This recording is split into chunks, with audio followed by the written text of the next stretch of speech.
അമ്മ ഇന്ന രണ്ടക്ഷരത്തിൽ സ്നേഹമെല്ലാം പൊതിഞ്ഞു വച്ച് മാനവർക്കു പകുത്തു നൽകി ദൈവമലിവോടെ. അമ്മ ഇന്ന രണ്ടക്ഷരത്തിൽ സ്നേഹമെല്ലാം പൊതിഞ്ഞു വച്ച് മാനവർക്കു പകുത്തു നൽകി ദൈവമലിവോടെ.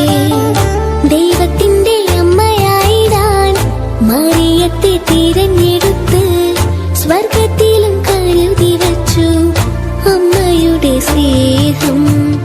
ദൈവത്തിന്റെ അമ്മയായിടാൻ മറിയത്തെ തിരഞ്ഞെടുത്ത് സ്വർഗത്തിലും കരുതി വച്ചു അമ്മയുടെ സ്നേഹം. അമ്മ ഇന്ന രണ്ടക്ഷരത്തിൽ സ്നേഹമെല്ലാം പൊതിഞ്ഞു വച്ച് മാനവർക്കു പകുത്തു നൽകി ദൈവമലിവോ.